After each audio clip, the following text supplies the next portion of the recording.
talk about my scare series real quick. Okay. So I wanted to spice it up a little bit and basically scare the shit out of the people that work here when they're not expecting it. So I started a scare series where people would walk in the office and I would scare them, but I would get it on video. And that's hilarious. That is hilarious. And I think I was your first victim. Yeah. And the funny thing about Amy is I can say her name and she's panicked. Like, I feel like there's some childhood trauma. Is trauma. Okay. I've gotten bad phone calls in life, so I'm always like, what? I know that. I know. I and get scared. I respect that. Yeah. I feel like it's more of like a school, like a schoolgirl thing where somebody like was like, Amy, pay attention or something. But I can say Amy's name and she jumps and goes, what? And I'm always like, Amy, I was just going to like, can you pass me the pen for God's sakes? Like, why are you freaking out right now? But when I actually deliberately try to scare the crap out of Amy, she's immobile. So you might, I don't know, you might want to bring that to therapy or something. That's a challenge for you. I don't know. That's just, I've noticed that about you. So yeah, there's certain fun things that happen at the office, but I wanted to switch gears a little bit and talk about listings. Okay. Because that's been one of the focuses of my business over the last year, and how really identifying a need for sellers and a need in our industry, especially specifically in our market, and how we can meet that need. So obviously being a real estate agent, I obsessively watch listings come up. The hot sheets, that's what it's called. Okay. And I've got it programmed for Kenosha, Racine, and Milwaukee. And so in the morning, the first thing I do is I scroll the hot sheets and I see what listings hit the market.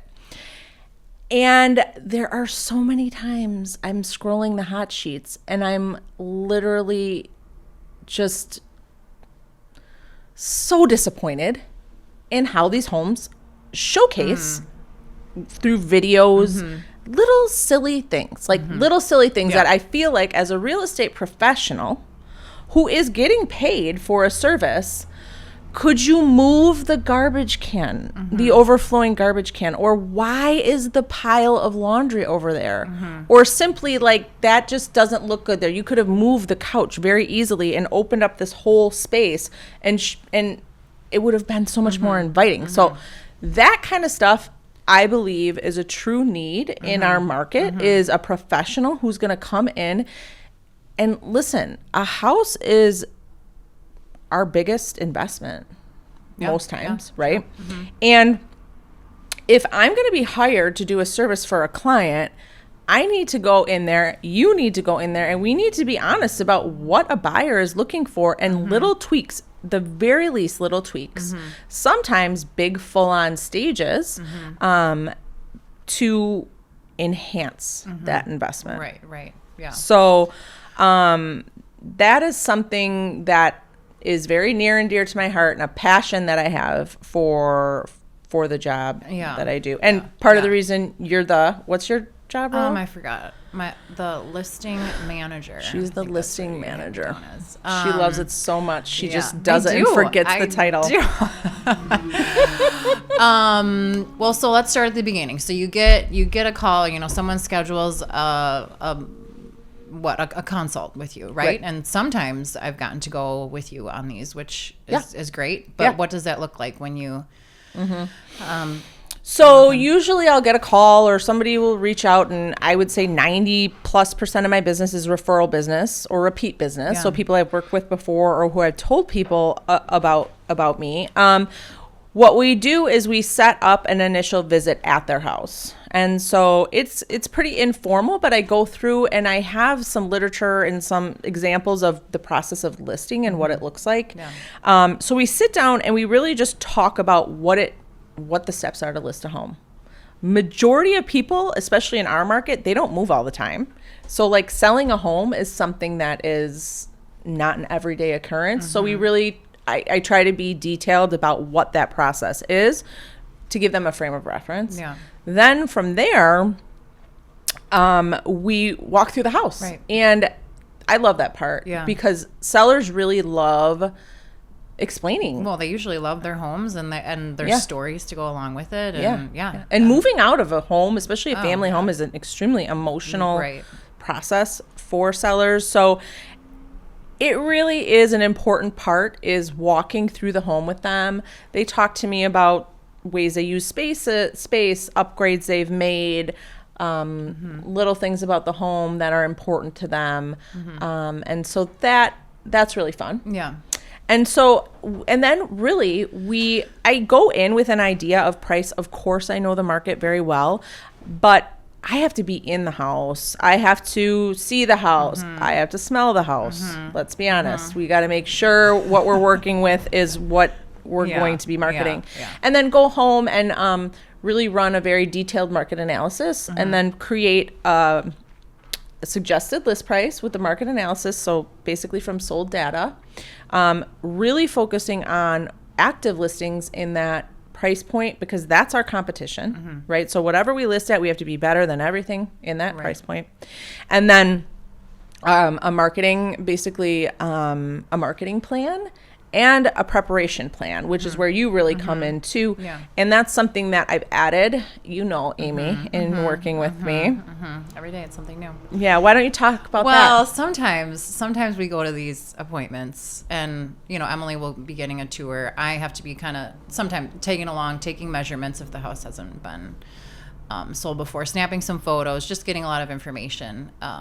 And that provides you the opportunity to be a little more relational with the client, I think. Yeah, absolutely. Depending on listing. But then after that, after we get the go-ahead to start, partnering with them, then that's where the scheduling of things comes along. So, whether or not we need staging, there's always a cleaning that you provide. We clean every house, because you want to know what kills the value of a home more than anything, Amy? What kills it? Dirt. Say it again. Sometimes dirt and clutter. Dog hair, whatever. Stop it. I'm going to clean. So guess what? Just so nobody feels attacked, we're just going to clean them all. Yeah. Even the cleanest of the clean. And for those ones, what we do is usually they don't need to be cleaned before listings, a lot of cases. So when the seller moves out, we offer that deep clean. So they're moving their bookcases and shelves, and they don't need to come back and get so that's kind of a nice little perk. We really try to be full service. You call us and that's it. Right. But move your stuff out. Yeah. All of it, and not leaving little things that are going to tick a buyer off. Right. So then sometimes if we don't have a full stage, I'll come in and do some minimal decor and styling to prepare for the photography. Then, sometimes there's more involvement than that. Sometimes there's less. Yeah. So every situation is unique. Every seller's desires are different. And so really hearing a seller out in what they expect out of the sale of their home. Some are like, sell it for top dollar, do what you got to do. I want to get the most money out of this house, and I want to squeeze every little thing I can out of this house, and great, let's do it. Some people want the path of least resistance. They want something quick and easy, and everybody's different. So yeah. So really hearing, a big part of this job is listening. Yeah. Really to the desires of your clients. Why do you say I always get ideas? Because you do. I don't know. Whenever I go to a conference, Amy texts me, I'm scared. I am. I'm always scared when she goes to, or when you're on vacation, because it gives your brain like this downtime. Yeah. And I know that you're going to, I really kind of bask in the days that you're gone, because I know when you come back. Rude. That is so rude. I know when you come back. I thought you loved this job. Like, how we've been doing this for 5 months? Well, now I think we should do this. Something totally different.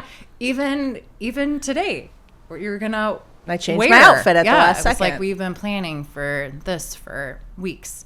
And then she changes it up at the last minute, or big deal. It keeps me on my toes. Sometimes when I get a phone call from Emily, I'll hang up and I'll kind of go, okay, I say okay a lot, and the boys are like, oh, was that Emily? What does she want to do now? Like, they just know. Yeah. So, but it's fun. It keeps it keeps it fun and interesting. Yeah. And not any day. There isn't one day that's the same, and it's great. Yeah. And I have vision. I'm very much like, this is working. We'll just go with this. Yeah, I am a visionary. I like change a lot.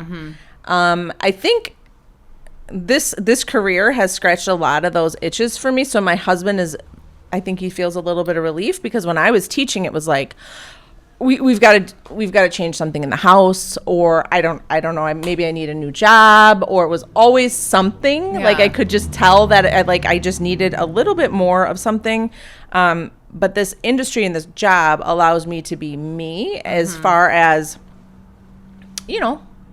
coming up with ideas and executing them. Yeah, I don't sit on ideas very long. You don't.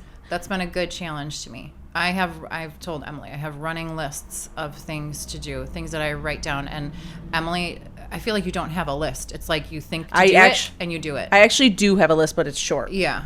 It's a short list. It's actually on my phone. I check it off and it's done. Yeah. So, anything else about listings? Like, no, I can't. Amy, you look beautiful today. Oh, well, thank you. I wanted to just mention that this is not the first time that we have had a business endeavor together. I was just thinking about this. Do you remember when we were little and we washed cars? No, not car. Well, we did do that. We washed our sweet neighbor Marilyn's windows. And it was horrible. What would she pay us with? I don't know. A popsicle. Oh, is what she would pay us with. We grew up on Orchard Street. I can't tell you how many times I got paid with popsicles. Okay, babysitting. Yes. I'm done. I'm not going to name any names, but it was not okay. I don't appreciate getting paid in popsicles. That's probably why I work my butt off in real estate, because I grew up getting paid in popsicles. Yes, we did wash her. Yes. God bless Marilyn. We washed her windows, and she was very particular. Yes. Yeah. Maybe that's. And we went to her cat birthday parties too. Yeah, we did. I was forced to until I was like 16 years old. So, anyways, yeah. So anyway, I was just thinking that. So we've done business together before. Absolutely. That's why this is working so well. I think so. I think it's the windows and the popsicles. But in all seriousness, the last year working with you has been amazing. You are total steward for my business, which I know that was your word of the year, and you have executed it amazingly. We came up, all the agents in the office came up with a word for the year, and we were going to try to streamline everything we did to meet that word, and that was your word. And it's very hard to find someone you trust in this industry, truthfully, who is not just trying to, become competition, grow something, like you have just been so amazing at supporting this business, enhancing it for our clients. They all love you.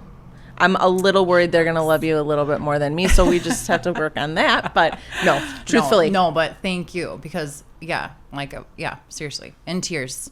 Yeah. And cheers. And praying for a provision, and this has been great. Amazing. So,